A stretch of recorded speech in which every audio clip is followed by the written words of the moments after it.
राजनीति से काम तक, अपराध से अंजाम तक, खेत से खलियान तक, खिलाड़ी से मैदान तक, सितारों से आसमान तक, हर खबर पर होगी हमारी नजर। पल पल बदलती देश और दुनिया की खबर पाइए सिर्फ इंडिया टाइम 24 पर। सुबह हमारी, बात आपकी। भाजपाइयों के होश उड़े, छा गए कलीमुद्दीन। जाटव समाज की महिलाएं भी परिवार सहित उतरी समर्थन में। देखें पूरा मामला। आगामी विधानसभा चुनाव को लेकर एक तरफ जहां समाजवादी पार्टी के मुखिया अखिलेश यादव विजय रथ लेकर आगे बढ़ते जा रहे हैं, वहीं बरेली में मोहम्मद कलीमुद्दीन भाजपा के किले को भेदते नजर आ रहे हैं। भाजपा के पदाधिकारी और उनके परिवारजन भी अब खुलकर कलीमुद्दीन के समर्थन में आगे आ चुके हैं। राठौर, कुर्मी, वाल्मीकि जैसे समाज के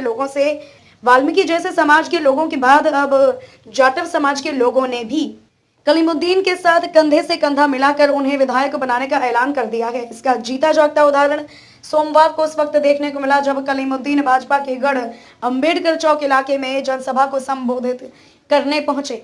यहां सैकड़ों की तादाद में जाटव और विभिन्न समाज की महिलाएं कलीमुद्दीन जिंदाबाद के नारे लगाती नजर आई। बता दें कि वीर सावरकर नगर के पास स्थित यह इलाका पिछले चुनावों तक भाजपा का गढ़ हुआ करता था।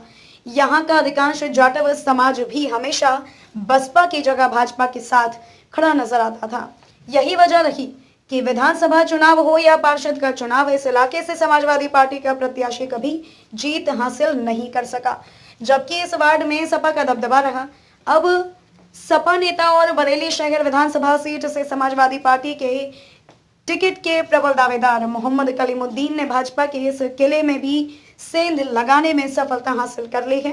अंबेडकर चौक पर आयोजित सभा में उमड़ा महिलाओं का हुजूम इसकी गवाही खुद ब खुद दे रहा था। स्थानीय लोग बताते हैं कि पिछले लगभग 2 दशक के इतिहास में ऐसा पहली बार हुआ है जब कोई युवा मुस्लिम नेता यहां पर महिलाओं की इतनी बड़ी सभा कराने में सफल साबित हुआ।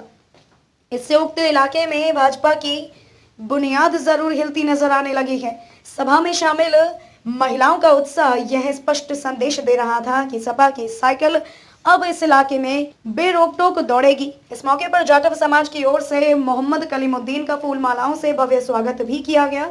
सभा को संबोधित करते हुए कलीमुद्दीन ने कहा कि भाजपा के राज में किसी का भी भला नहीं हुआ। जाति धर्म की राजनीति अब बहुत हो चुकी।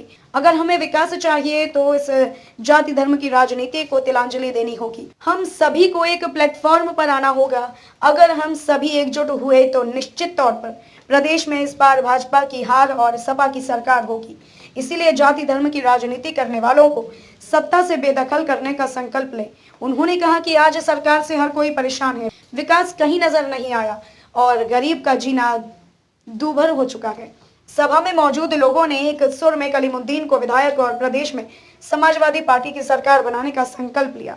बहरहाल कलीमुद्दीन ने जो काम कर दिखाया है वह पहले कोई भी नहीं कर पाया। पिछले कुछ दिनों से जिस तरह से कलीमुद्दीन भाजपा प्रभावित इलाकों में अपनी दमदार उपस्थिति दर्ज कराने में कामयाब हुए हैं, उसने यह साबित कर दिया है कि वर्तमान में टिकट के दावेदारों में कलीमुद्दीन एकमात्र ऐसा चेहरा है जो पार्टी की जीत में निर्णायक भूमिका अदा कर सकते हैं। इसी के साथ ही कलीमुद्दीन की दावेदारी भी और मजबूत हुई है। सभा में मुख्य रूप से सैयद जमील अहमद, कृष्णपाल, लक्ष्मी सिंह, सुरेश, भगवान दास, संतोष सहित बड़ी तादाद में अन्य लोग भी मौजूद थे।